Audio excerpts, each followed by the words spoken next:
Good afternoon, everybody. I'm Andy, and welcome to this week's Team Kentucky Update. Today, we start with some great economic development news to share, including national recognition of our state and several of our rapidly growing communities, as well as a few companies investing here in Kentucky. Last year, we announced 248 private sector new location and expansion projects totaling $10.5 billion and the creation of 16,000 full-time jobs for our residents at the second highest wage we'd ever announced. This week, we were recognized for that incredible success. Yesterday, we learned that Site Selection Magazine, the preeminent economic development periodical, in their 2022 Governor's Cup rankings, Kentucky placed second nationally, second in the entire country in per capita economic development. We also placed first in our region. A lot of great Kentucky companies and communities were also recognized, all of which deserve to be celebrated. But I want to take a moment to give a special shout out to one in particular, and that's Mayfield.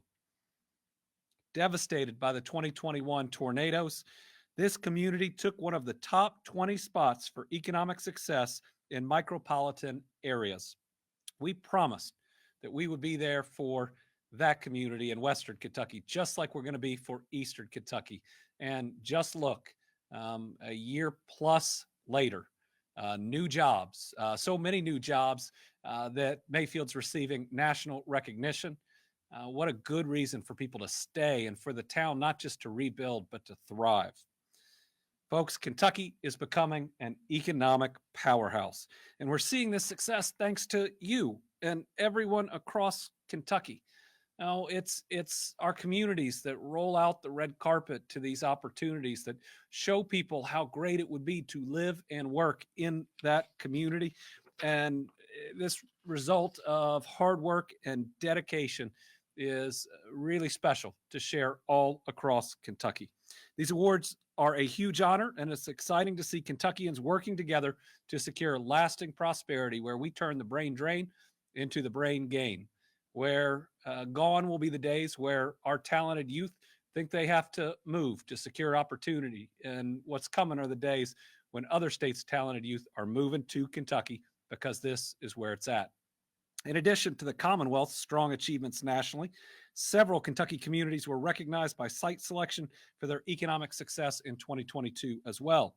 The Louisville-Jefferson County region placed fifth in projects per capita for metropolitan areas with populations over 1 million. Congratulations to Louisville. Lexington-Fayette County placed 10th among best metros for the South Central region. The Cincinnati-Northern Kentucky region ranked 9th overall in total projects with 112 and 3rd for projects per capita. Bowling Green placed 2nd in total projects for metros with populations below 200,000 and ranked 4th in projects per capita. The Elizabethtown-Fort Knox area joined Bowling Green in the per capita top 10, with the community's announcements placing it 5th for overall projects and 7th per capita. Kentucky also moved in the top 3 for total projects for micropolitan areas, which are cities with populations between 10 and 50,000. What that means is we are the 3rd best state right now for locating jobs in what they would classify as rural areas. And we tied for 3rd with 40 projects, 2 spots higher than last year. This is part of our promise, now our success, of ensuring that these economic development projects aren't just going to a couple of big cities, but they are going all around the Commonwealth.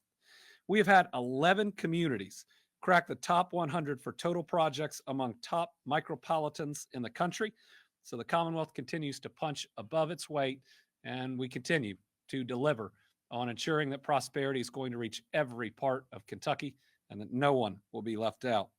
Communities in that top 100 include Bardstown, Glasgow, and London. They're in the top 20, followed by Murray, Frankfort, Richmond, Berea, Paducah, Mayfield, Campbellsville, Middlesboro, and Maysville. On top of these achievements, 3 Kentucky projects, from Envision AESC to Ford Motor Company to Novellus Corporation, were recently recognized with 2023 Corporate Investment and Community Impact Awards from the Trade and Industry Development, which highlights projects that bring extensive capital investment or influential impact to the communities in which they locate. Envision received a CC award for corporate investment based on its $2 billion, 2,000 job electric vehicle battery gigafactory that we're building in Bowling Green.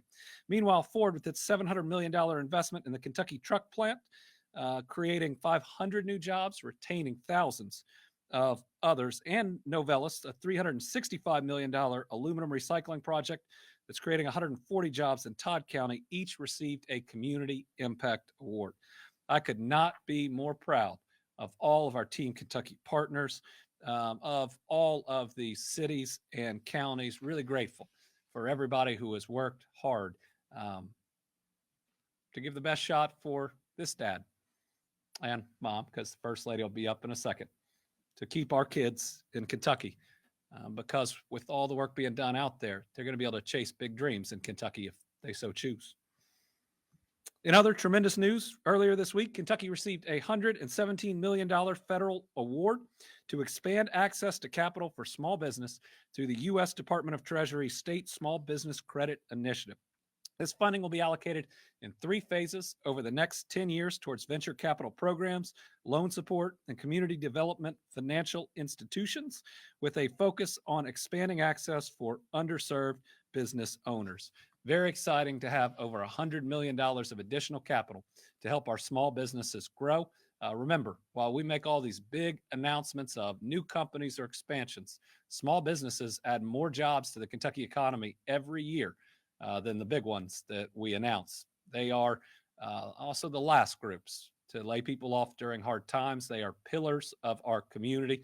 Very exciting. We're going to have this additional money to support small business. Finally, last week I had the opportunity to join local officials to break ground on the new $259 million Simpson County facility for Trader Joe East Incorporated, which is going to create 876 jobs in and around Franklin County. This is a massive site where there's going to be 3+ buildings. Trader Joe's was founded in 1967 and is now a leading retail distributor and supplier of food and beverage products. This facility is going to be a distribution center that will be providing food and other items to stores all across the eastern half of the United States. The company now employs 50,000 employees in 537 stores across 44 states. This is going to include a 1 million square foot state-of-the-art distribution, warehousing, and cold storage center in Simpson County's Stone Givens Industrial Park. We are grateful for Trader Joe's investment. This is an enormous investment and project, and it was as cold last Friday when we did this as I can remember. All right, I'll turn it over to our First Lady, and then we'll come back with some good news for more good news for the Commonwealth.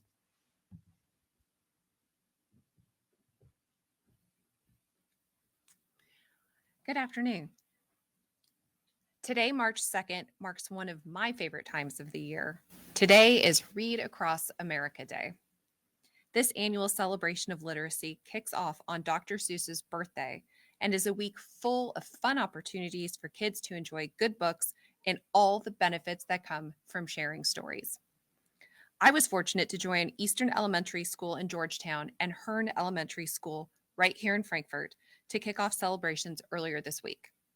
Thank you to their students and teachers who welcomed me into their classrooms with questions and comments that I will always enjoy hearing. Everything from cats to what the elf on the shelf was busy doing. Reading is one of my favorite things to do. I love to share that joy with Kentucky's children. I especially loved teaching Will and Lila to read when they were younger. We still make trips to the library, and every once in a while, they will still indulge me in a story. I want to challenge all Kentuckians to pick up a book or two with your children this week. When March 6th comes around and Read Across America Week comes to a close, keep their love for reading alive. Make it a regular activity that you share. Because reading is a gift that keeps on giving, it opens kids to new concepts and teaches important lessons, things like sharing and empathy, or even how to process grief and anger. It teaches us about the world and the people we share it with. So, to all you young Kentuckians out there, I hope you will join me in celebrating Read Across America today through March 6th. I hope you'll keep reading for the rest of your life and you will find the joy in it that I do as well. Thank you.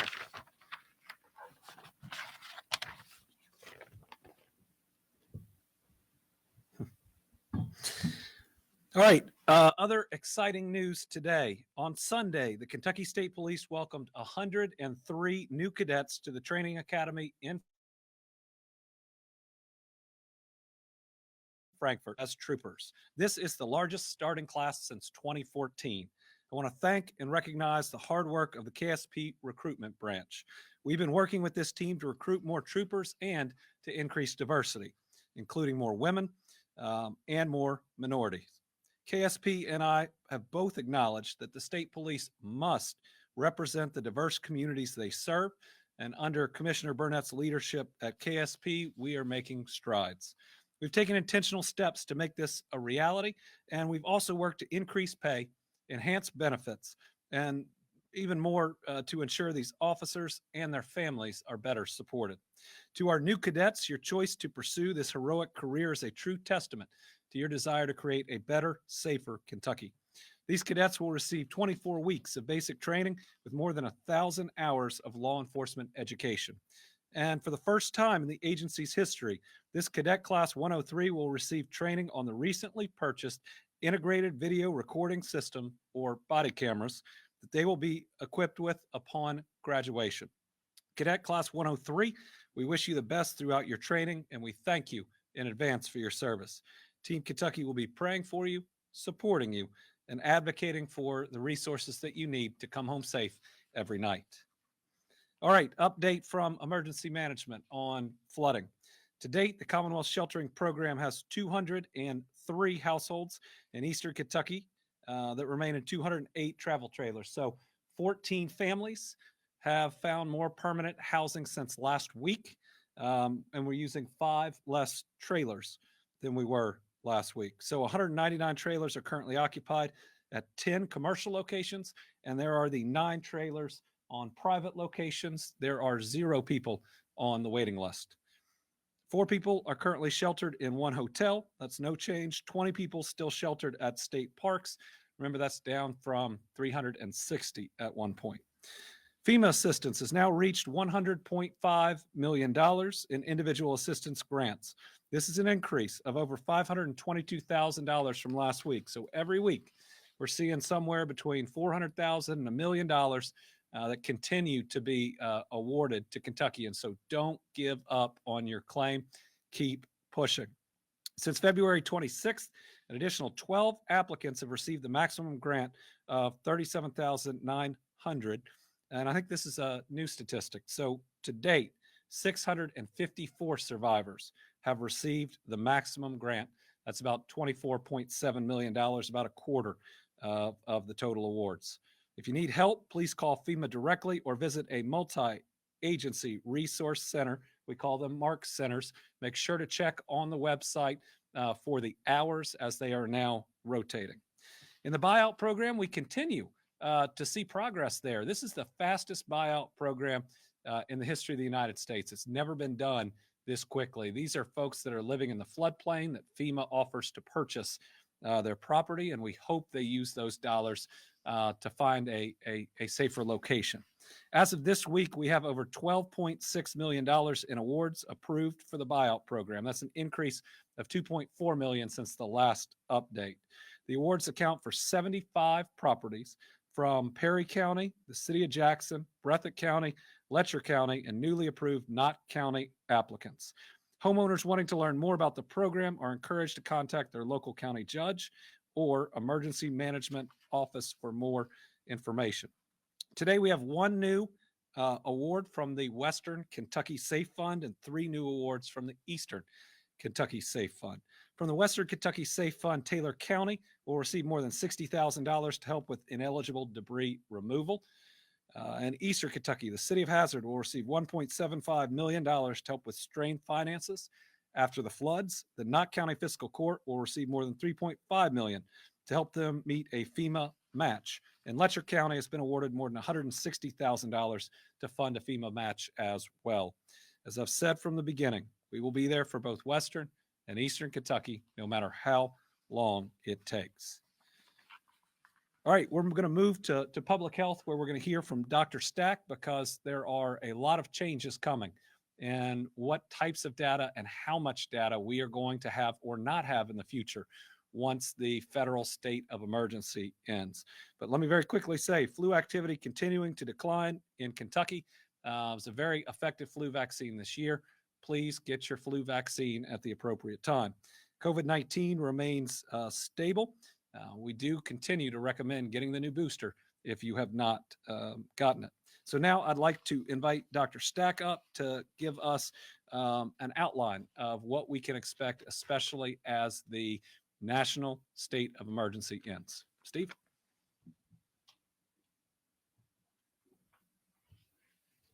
Thank you, Governor, and good afternoon, everyone. So the national state of emergency, the public health state of emergency for COVID-19 is going to end officially on May 11th, 2023. When that ends, there will be a few other transitions that occur related to it. Now, we've already done a lot of transitions. We've already been on this journey for 3 years, but there will be some additional ones that now will become apparent for those of you who follow the data that we report and the information that we have access to. So one thing I want to reassure everyone is that the Kentucky Department for Public Health and Governor Beshear and the administration will continue to evolve and adapt and continue to support Kentuckians along with our partners at the federal level and through the local health departments to make sure we're doing proper surveillance and keeping people informed and aware of things that you need to know as actionable information to keep yourself safe. Can you put up the first slide, please? So when the public health emergency ends, the laboratory reporting required by the federal government will change. And when these changes occur, there will be implications for that. It will become more difficult, if not impossible at times, to calculate test positivity rates that have meaning in the real world. So those will probably be discontinued. New case and incidence rate data will become less complete. We've already been on this journey. People are using home-based tests instead of going to laboratories. Well, this is going to make it a smaller sampling still. There will be changes most likely to the federal COVID-19 community level map. Some of you are familiar with that because it's on the main page of our KY COVID-19 website. And it's what we still direct you to determine what sorts of levels of active intervention you should take to keep yourself safe in addition to vaccination. And there'll be a reduced frequency probably of COVID-19 hospitalization data reporting. It'll still be required for another year, but they'll probably decrease the burden on the hospitals. Again, all of these things will unfold over the months ahead, but we want to let you know now, and there are changes that we will have to the Kentucky data reported starting next Monday, and I'm going to go into that now just a little bit. So James, if you go to the second slide. Like I said, we will continue to perform surveillance on COVID-19, but we will probably evolve and adapt over the summer to create more of a fall and winter respiratory report that includes COVID-19, influenza, and RSV to have a more comprehensive look at the most common infections that typically cause problems for healthcare capacity and where people can take actionable steps to keep themselves safe. The COVID-19 website will continue, but it will be streamlined. This has been a process already underway, but it will continue. Starting this coming Monday, March 6th, you'll see less duplication. So there's a data tab, a KDPH data tab. Some of the data shows up in multiple different sub-tabs. We're going to streamline all of that. The data will be there, but it will be in one place. And once you learn where that one place is from that link, you'll be able to have access to the data through that one link. We'll continue to provide educational information, and you'll note, those of you who've used the website, there are more links now to the Centers for Disease Control that has a really robust suite of educational and data information. So we'll continue to give you links to make that easier for you to use KY COVID-19 as your primary source, and then secondarily go to those other locations where there's good information. And again, all of the states and the territories for the United States are working with the federal government and are all evolving their data reporting. So we're going to have to continue to pivot in the months ahead, because as different states take different actions and as the federal government adapts, there will be other evolutions that take place. So if I could show the third slide, please. So starting on March 6th, I just put one example. We're using one software platform on the left to produce the dashboards that we've used for the whole pandemic. They'll all be standardized to the format that's on the right. The brand doesn't matter, but it's ArcGIS on the left and it's Tableau on the right. Tableau is the one we already use for the vaccine dashboard. And so everything will be standardized over to Tableau, so it's more consistent. There are some improvements with this. You can hover over some of the counties and pop-up data will be provided for the information that creates or results in the metric you're seeing there. There'll also be the ability to sort in the top left. You can pick the date and you go backwards in time from the point in time we launched that new website or for that new format. We will archive and everything will be available for the historical reports via an archive tab. So for those of you who have press and other responsibilities where you need that data, it should still be there on an archive page. We realize that this is going to be a learning curve for some of you who use this regularly. And as you adapt to this, we will try to put some transitional language to remind people that this changed on such and such a date. And of course, we're here to help you. You can always reach out to communications department and we will do our best to help you find the location or reach out to KDPH if need be. COVID-19 is not over, but the formally declared emergency is going to be over on May 11th, a definitive time for certain. Next Monday is going to be the 3-year anniversary of our very first patient that we identified in Kentucky. It's been a long journey for everyone. I want to thank you. This is not my final remarks, but as I wrap up COVID, I'm going to say I want to thank you all. Really, your engagement, your kindness, your courtesy towards each other through a very, very long, once-in-a-century, generation-defining experience has been really, really, really appreciated. And as the governor said, we'd get through it together. We have gotten through it, and we have gotten through it together. And I just really want to thank everybody and the governor for support. And then the measles, did you want me to? Yeah. And then I want to just touch base real quick on the measles, which is in the news. So in central Kentucky, we announced on February 24th that we found a case of measles in an unvaccinated Jessamine County resident. The individual attended a large gathering at Asbury University on February 18th that also made the news. Well, they were contagious. It's estimated that thousands of people attended the gathering on this date from across Kentucky and other states and even from around the world. And so I want to say, first off, we are very grateful to Asbury University, the Jessamine County Health Department, and the Centers for Disease Control have all been wonderful partners. And again, these are difficult situations to navigate sometimes, and Asbury's been a terrific partner, and we're grateful for that. Measles is a respiratory virus that causes a high fever, rash, cough, runny nose, and red eyes. It can be very serious for people who are not vaccinated or don't have immunity.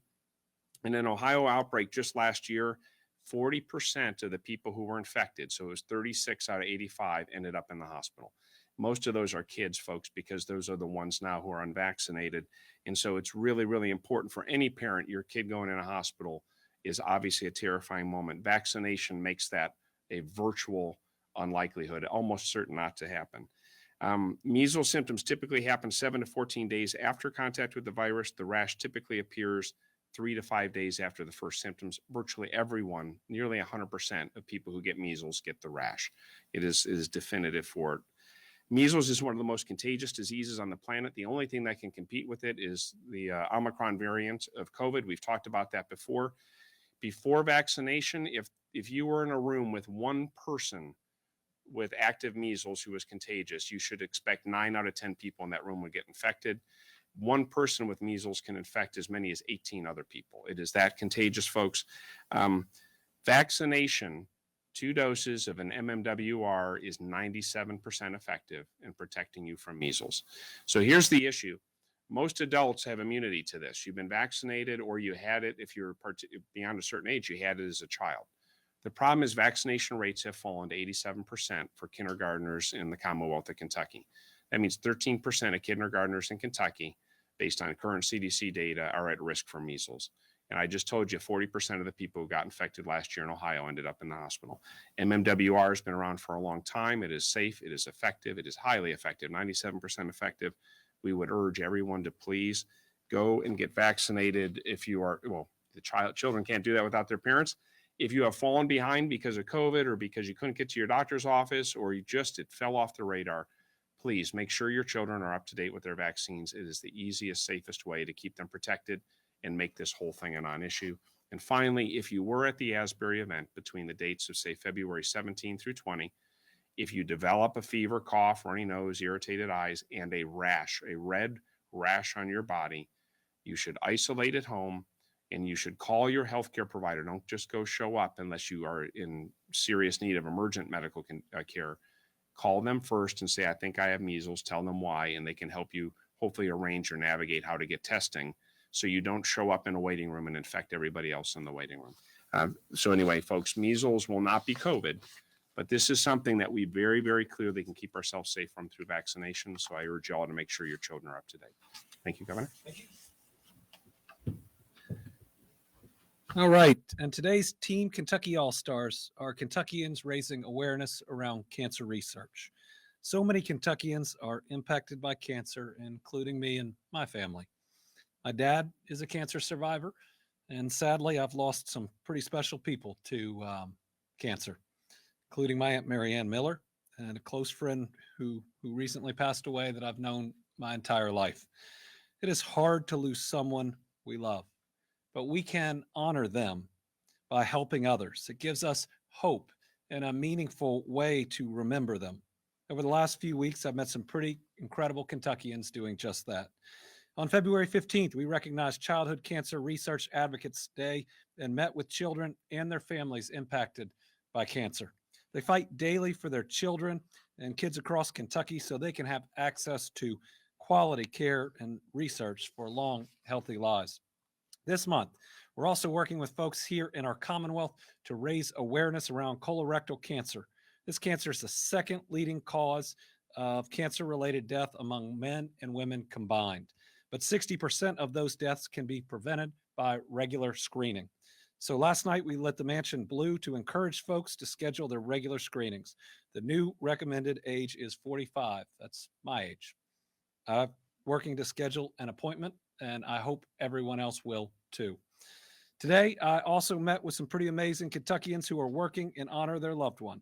Daphne's Legacy is a nonprofit here in Frankfort raising awareness to help those affected by triple-negative breast cancer, the most aggressive form of breast cancer that took the life of their family member, Daphne.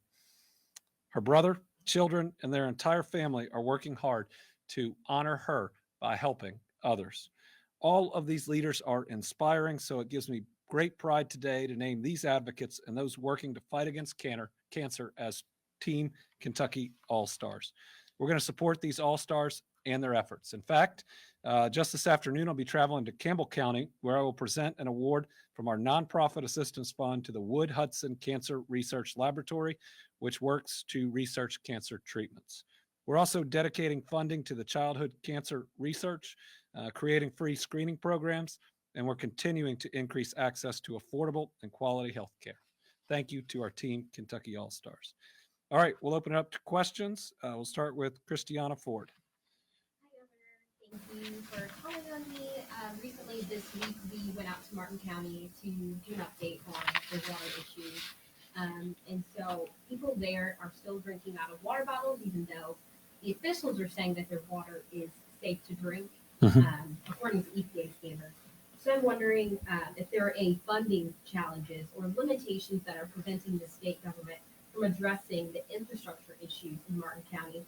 And if so, what are those challenges and what is being done to overcome them? Do we have any kind of timeline on that? Martin County has been struggling with its water system since before I became a part of government. Worked with them when I was Attorney General and continue to work with them in my role as governor. It was a challenge before the flooding, and the flooding has certainly further impacted the system. A large part of the challenges of the system is the water loss. The underground lines lose a significant portion of water that goes through it.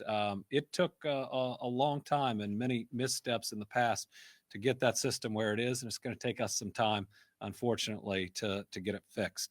Martin County has participated in the Cleaner Water Program, which provided $500 million statewide with an allocation to every county, and I know it's put that to good use. In the past, it's worked with the Kentucky Infrastructure Authority, and there have been some specific appropriations. Certainly something as large as what the judge is talking about being the total amount that might be needed would take a specific appropriation from the General Assembly. But we are working directly with the judge, working to set up meetings with the Kentucky Infrastructure Authority, the Division of Water, and USDA, which is Rural Development, to see what type of federal help there may be. Listen, everybody deserves clean drinking water, and this is probably the area with the biggest challenge. Do you think, are you hopeful that the General Assembly could address this soon? I don't believe that they are making appropriations on the infrastructure side during this period of time, but we'll certainly look to find every avenue of funding we can outside of that. Anna? Back in 2021, a lawsuit against DOCJT was filed that claimed discrimination and sexism in the department from superiors. Recently, I reached out to the department regarding that lawsuit, and in essence, they said that it was meritless. What do you say to that when there's legal proof that in 2020, at the time Commissioner Alex Payne was in charge, he was discriminated against because of his age? Well, certainly every place of employment deserves to be free of discrimination. People should be treated based on their merit and never discriminated against. That lawsuit is in court, and I was a lawyer. I trust the system to work it out, to find what's true and what's not, and we will certainly address any issues that the court finds are there. Every workplace deserves to be free of discrimination. What do you say to those that filed the suit that say those in charge have yet to be punished or reprimanded? Well, the lawsuit is still pending. It's been in court for over a year, and that's why we have a judge and juries to ultimately determine what's true. And so we will take any of those findings when they become final, and we'll act accordingly. You're welcome. Austin. Thank you, Governor. Similar question to last week, since it seems like the legislature is still quite focused on LGBTQ issues, particularly trans issues. I'm wondering if you have any message to the legislature. And then I'm wondering, since it seems like this issue is likely to come up during the re-election campaign, if you have a sense on where you think a majority of Kentuckians fall. Well, I think we saw some polling last week that says a majority of Kentuckians think that medical decisions about their children should be made by parents and their families. And what some legislation is doing here in Frankfort is tearing that away and saying, no, big government is going to tell you what is medically best for your children. As a parent, I think that's wrong. Sadly, this session, instead of focusing on things like job growth at a time where we just ranked number 2 per capita overall, at expanding healthcare, at making things more affordable at a time of inflation, instead of the legislature focusing on teacher pay where we're 44th. We need to be passing increased teacher pay. Instead, they're focused on these bills. And I believe, I said last week, I believe every child is a child of God, every single one. And whether it's the American Medical Association, Trevor's project, all of the authority on this suggests that these types of bills will cause an increase in suicide for Kentucky's teens. I can't support anything that could cost the life of one of our Kentucky teens. And I just think it's amazingly callous that Senator Berg lost her son right before this session. And they're passing this type of legislation right in front of her. Who would do that in their workforce and in their workplace? I mean, she is a mom that lost her son. That's treating somebody that way is just inhumane. All right, we have Karen Czar on the line. Good afternoon. Thank you, Governor. Is Dr. Stack still available? He is. Okay, I have a question for you and one for Dr. Stack. The first is piggybacking on Christiana. Do we know how many areas in Eastern Kentucky are still having issues with infrastructure regarding water? And then my question for Dr. Stack is one I've asked you in the past, but with the anniversary coming up and the national emergency for COVID ending, if we were to look at our graphs from the last 3 years on COVID, say 200 years from now, just like we used to pull up graphs of other cities, what do you think people will say of Kentucky and how we did? Thank you. Well, Karen, what I hope people remember and think for what Kentucky is that at a time when every state, the whole nation, and the whole world faced, once in a generation or once in a century and a generation defining event, was that we did it together. That overwhelmingly we came together and we worked together. It was hard, it was difficult, it disrupted our lives. All of those things are undeniable, but that we faced it and confronted it together. And I don't think those graphs and those charts will show all of that stuff. I think that's going to be people remembering what they went through at this point in time, and that is Kentuckians, we kind of came together and we were one Kentucky. And I think that that's a big deal. As far as those graphs and those charts, people are going to pour over that for a very, very long time. But I am confident that we managed to flatten that curve at various points in time, that people taking actions that we asked them to take and looking out for their neighbors helped us to keep people alive and to save lives. And so I think when history looks back on this, they'll look back favorably on the 4.5 million Kentuckians who all came together to look out for each other and save lives. And so that's what I'll remember. And I think the governor's coming back to tell you the other answer.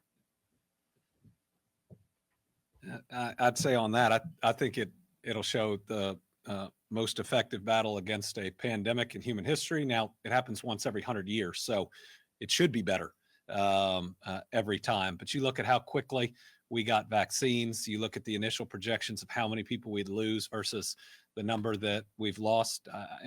I think we will always look at some things and wonder if we could have done this or that a little bit better. But I don't think that negates the fact that this has, I think, been the most effective battle against a virus that came to kill as many of us as possible. I think the moderate projection in the beginning was 2% of our population, which, thank God, has not happened.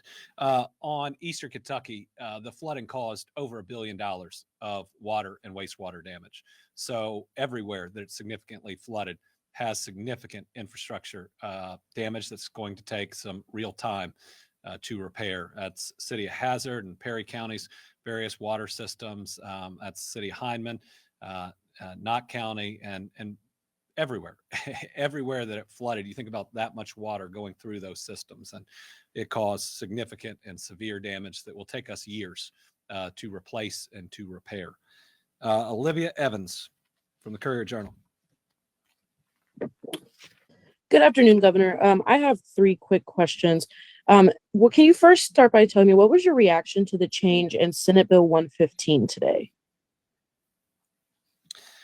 Was that, tell me what the change was. So Senate Bill 115 went from requiring there to be a 1,000 feet distance for drag performances and other adult-oriented businesses to now not having that location distance requirement, and also more focusing to just keeping minors out of drag performances and out of adult businesses, rather than saying where adult businesses can be located. So I haven't read that committee sub, but I think it's going to have some significant constitutional issues. I was a lawyer before I did this, and I think that there's some First Amendment issues that they probably should have researched before putting together that bill. Perfect. And my next question focuses on Senate Bill 47, the one that advocates for legalizing medical marijuana are hoping for the passage of. It received a committee assignment yesterday. Do you support that bill, and would you sign it into law if the legislature sends it to your desk? Listen, I'll support any medical marijuana bill. We need to move forward. I'm not going to require that it be perfect. This is not about me and my evaluation of a bill. It's about the individuals that need help. It's about our veterans suffering from PTSD. It's about people with children that have epileptic seizure after epileptic seizure after epileptic seizure. It's about people that don't want to be taking opioids. That's why I filed the executive order, and I would welcome legislation, even if imperfect, to help move this forward. Thank you for that. And then my final question here is about House Bill 594. to ban the gray machines or skill games. That's expected to pass the House committee this afternoon and could clear the House by tomorrow. Have you reviewed this bill, and do you support its passage into law? So we're watching it very closely. Gray games are entirely unregulated. It's the only form of unregulated gaming in the Commonwealth. So I believe that some action certainly needs to be taken. Okay. Thank you all very much. We'll see you next week.